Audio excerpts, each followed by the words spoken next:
You are tuning in to Talk Wave Radio with your host, Timothy Preston. Thank you for joining me, guys. This is your host. I had to do it. I'm not nowhere near the studio. I'm actually in the vehicle. So, this is just a quick little rant. It's under Talk Wave Radio, but I'm doing it from the Droid app, and so, hey. Anyway, how you guys doing? I just wanted to touch on because everybody's making a big deal out of this, and I really don't get into a lot of political. Well, I get in political talk, whatever. But this right here, I want to talk about. I want to touch on because this actually I have a strong feeling about. So this is one of those things like some people are about the Second Amendment, so they raise noise and they speak a bit about that and their rights and everything. So I do the same thing when it comes to this. Now, everybody is talking about the gay marriage, okay? And they're going back and forth, wasting taxpayer money about the gay marriage. Now, whether you're gay or not, I don't care. Would I do all of that? No, but I don't care. But when you talk about marriage and you want to raise that talk, then I have an opinion.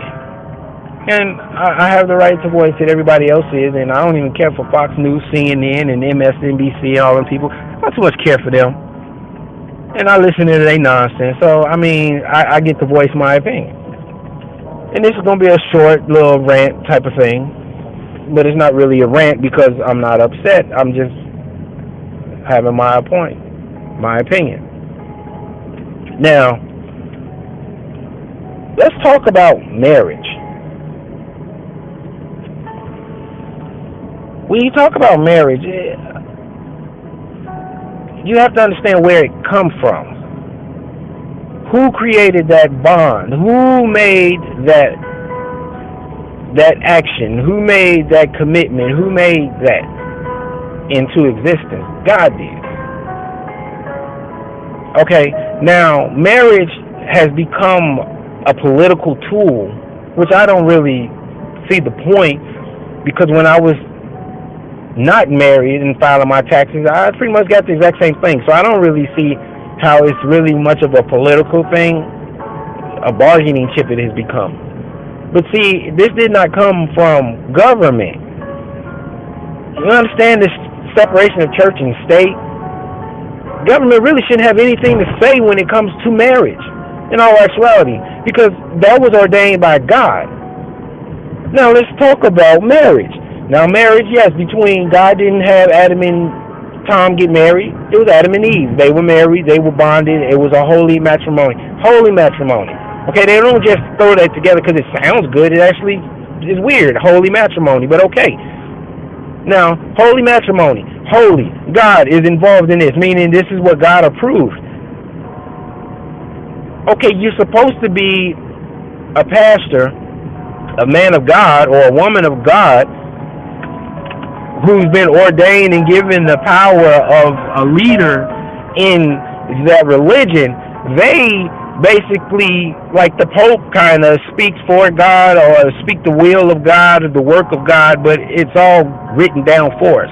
We don't have to go and come up with these ideas. That's the point of the Bible. The Bible never said anything about man and woman. Actually, the cities that was dealing with a lot of homosexuality and lesbianism, I think he burnt that city down, destroyed that entire city. So I've always said, if you want to have some legal doctrine or some legal paper to say that you're with a person and that they can get your money when you die, or they can get this and that when you die, then you write that up. They have wills, ladies and gentlemen. They have things like that. So I don't understand the problem. I really don't. But no, you want to go and you want to be married? I'm sorry. You don't take that up with the justice system. You don't take that up with the president. The president can't condone or speak for God when he written it down, because we couldn't listen to other people who was hearing from God. That's why we got the Bible. He said, I'll show you and I'll tell you, but we just can't listen and we just can't learn and follow. So he said, I'll write it down. First time he wrote something down, it was for Moses, because he's like, you motherfuckers couldn't get it right. Here you go. Still didn't get it right. How you get lost for 40 years? So he gets the book.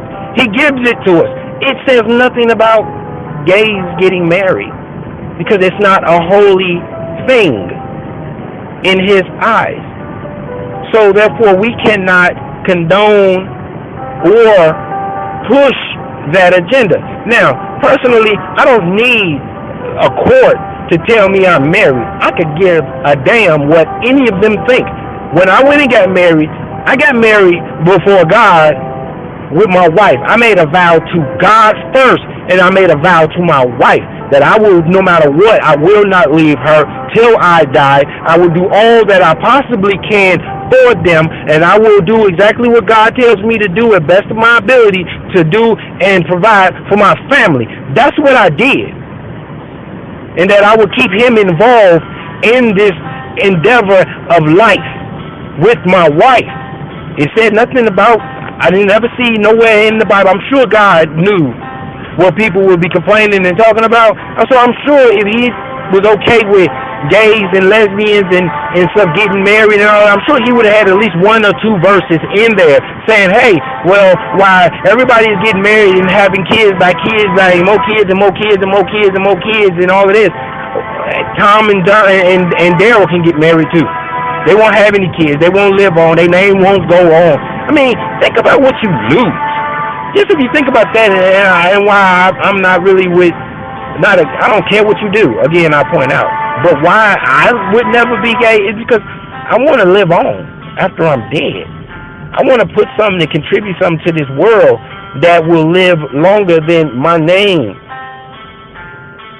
while I'm talking, speaking it. I want kids to live on and do great things.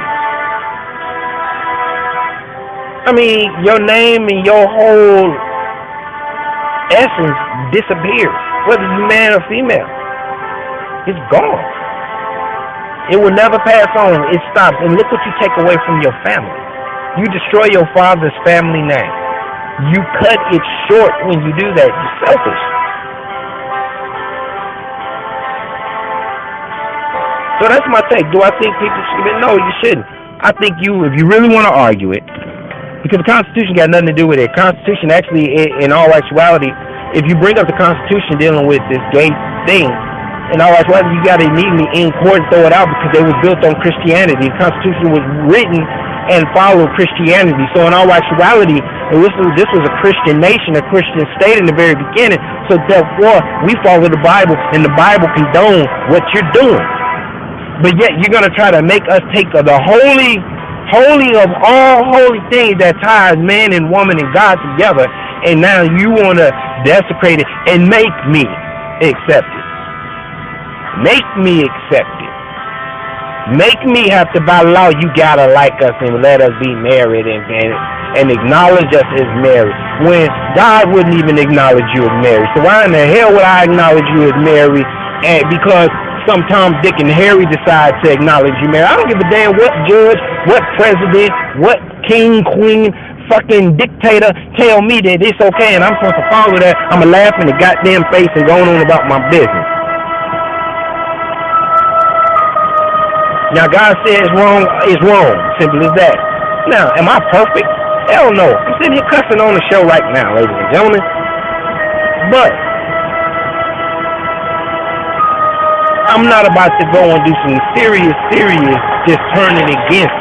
No, I am not. I will not fall to man. I will not bend over to man because they make it a popular thing. Because they'll show more and more popular celebrities kissing and hugging and humping on each other out in the clubs, out at the movie theaters, doing all of this crazy nonsense. And because some millionaire get on TV and on the radio and say, I'm okay with it, so bring it on, I'm supposed to accept it. You are not my idol. I have no idol. I don't bow to you. I do not follow man because man is in front of me. I follow God because he created me. I don't know why you people think that things is not going to change for the better when we don't do nothing. It ain't going to change for the better. I told people a long time ago, if you really want to stop the New World Order and you really want to end this mayhem, what you need to do is get the Christians back in the game. I'm not fucking no Christian either. That's why we're Christians. But we know what we need to do. We know what is right. So until we end this, because the New World Order using this gay and lesbian homosexual act is to divert us, our attention, and also to destroy the family. Because the best way to destroy the family is not to have a family to destroy in the first place. It's economically sound. So yeah, I'll push. It's easier to make you gay and make you accept being gay and be gay and don't have 5 or 6 kids versus me killing 5 or 6 kids. Then in PR, public relations wise, it's all good. I didn't kill nobody. They just didn't have no children. Think about it. This is deeper. And you fall for it because you up there and want to be married. You go on and do what you want to do. But you're causing a serious problem when you try to bring on an argument of what's constitutional. And the Constitution was built and written by Christians, based on Christianity. Now, if it was based on Muslim or Islam or something like that, different story. But as of right now, ladies and gentlemen, our God does not accept this. Well, that was my rant. Told you it was going to be short, actually, because I made it to my final destination. So I'll see you guys later. Have a good day, good night, be safe. Don't listen to TV all the time. See what they're talking about, but read between the lines. Read the coded messages. Listen to the coded message and figure it all out yourself. It's all plain and simple. You understand the whole hide in plain sight? Hidden in plain sight. It's all right there. Wake up. Pay attention. This is your host, Timothy Preston. Thank you for tuning in. Peace. I'm out.